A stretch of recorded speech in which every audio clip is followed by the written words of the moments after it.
Hello everyone, I am Professor Nayan Asne, Department of Information Technology, Parvatibai Genba Mose College of Engineering, Wagholi. So in the last session we have seen the CRC. In this session we'll start with the class diagrams. In first unit also we have deeply gone through the class diagrams. In this session we'll again refresh some points of the class diagram. So your second unit will be completed. So class diagram. So class notification or the class notation consists of the three parts as you can see in this diagram. The class notation contains the three parts. First is the name of the class. Actually we have some naming convention for the class. So the name of the class should be always start with the capital letter that I have given, capital M, capital C. So the class name should be always in the center of the first compartment. This is the first compartment and you have to put the class name in the center of the first compartment. Then it should be always written in a bold. Other attributes you can written in a simple things, but the class name should be always bold. Abstract class name should be always written in the italic. If the class doesn't create the object, then you have to give that class in a italic format. So the class diagrams contain three parts, or one class can divided into three parts. The first is the name of the class, which should be always in a capital letter. First letter should be always capital letter. Second, it should be bold. Third, it should be written in the center of the first compartment. And fourth, abstract class name should be italic. So next is the attribute of the class. The attribute of the class is nothing but the data members of that particular class.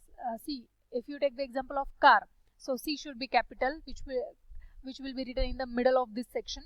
Then what attribute we will have for the car class? Name of the car, model number.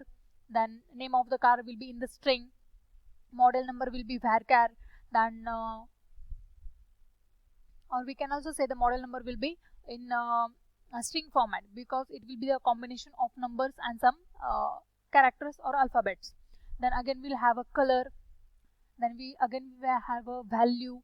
Okay, so that will be the attribute for the car class. Second, the third part of this particular class is the class operation. Class operation are nothing but the member functions, means the function that the class is going to be performed. Suppose if you take the example of same car, then what will be the function? The start function, the stop function, then speed, right? So this type of functions will be included in the third part. So the class is divided into three parts. First is the name of the class, second is the class attributes, and third is the class operations. So one class is related to another class with some relationships. So we are going to see the different relationship that one class can have with the another. So the first is the simple association. That means one class is simply associated with the another. Next one is the generalization. Generalization represent is a relationship. That means class 1, the subclass 1 and subclass 2 are specialized version of the superclass.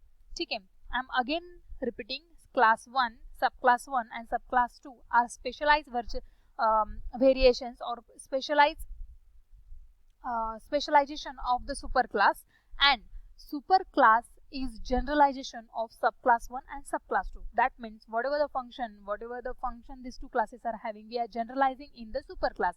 So the superclass function can be accessed by the specialized class. Suppose the car is the class, we can say SUV and hatchback. These are two different subclasses of the particular class car. So this SUV or we can say hatchback are specialization of the superclass car, and car is the generalization of your hatchback and your SUV and hatchback. Okay, so that is the generalization where a superclass contains two subclasses, and that two subclasses are specialization for this particular class. Okay, so the statement I will repeat. Don't confuse between the generalization and specialization. Specialization means subclass 1 and subclass 2 are specialization of the superclass, and superclass is generalization of subclass 1 and subclass 2. Okay. Then we have aggregation. So aggregation is a special type of association. It represents a part of relationship, means one class is part of another. Here with the diamond arrow, okay, we have notified class 2 is associated with, is a part relationship to the class 1. That means class 2 is a part of class 1. With multiple instances of class 2, you can see star here. So the multiple instances of class 2 are part of the class 1, or multiple instances of class 2 are related with the class 1 instance. The next is the composition. So the composition is a special type of aggregation where the part are destroyed when the whole is destroyed. That means we can see the filled diamond arrow pointing from class 2 to class 1, that is the multiple instances of class 2 are aggregated. Aggregated means the part of class 1. Aggregation is nothing but the part of. Composition is nothing but the same. Class 2's multiple instances are the part of class 1 single instance, but the class 1's object is destroyed, then whole class will be destroyed. Okay. When the class 1's instance is destroyed, or we deallocate the memory for the class 1's object, then the whole class is destroyed. This class 2 will be destroyed totally. That means class 2 cannot stand itself. It will always require some class to be getting stand. When the particular object of this class 1 destroyed, the whole class 2 will be destroyed. Why? Because the multiple instances of this class is related or is a part of one particular instance of this class. Then next is the dependency. Dependency is nothing but it exists between the two classes, any two classes. That means if there is a change in one class, so it causes the change in the another class. So the class 1 depends on class 2. Here the arrow is at the pointing to class 2. So the class 1 depends on class 2. When the class 2 is changing, automatically the class 1 value are also changing. So that is your dependency. So here is the class diagram. We have seen the generalization. That means customer, order, special order and normal order. These are the different classes under the one example, that is a purchase, okay, or the order purchase example. So one customer may give the multiple orders, so one object of this customer is linked with a number of objects to the order. Okay, so there is a multiplicity 1 to n or n to 1 number of orders from a single customer. So again I have repeating the class name, the data attributes, that is the class attributes, and the class methods, that is the class functions or the class operations. So name, location and send order, receive order are the functions. Name and location is the attribute, and class name at the center with the capital with the C capital with the bold. Okay. So we have this class, we have this order, we have this special order and normal order. All are formatted in the same manner. This special class and normal class are specialization of order class, and order class is the generalization of this particular two classes. So we have given this notation with the generalization. Why? Because the arrow is pointing to the order class. So these two classes are specialization of this particular order, but the order is generalization of this particular two classes. So this is the generalization symbol. This is the super class and these are the subclasses. So this is a simple class diagram for the purchase, order purchase or the online purchase, or you can say just the order purchase system. Again we are having a diagram which we have seen in the last unit also.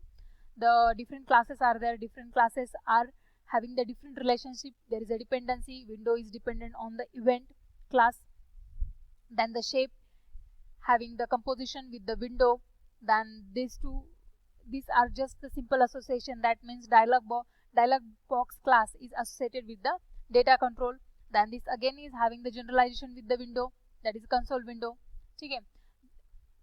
This is the boundary. Boundary is nothing but the limitation of that particular class. We have seen the console window has the limitation for the particular. So these functions, this attribute of this particular class will be having the boundaries.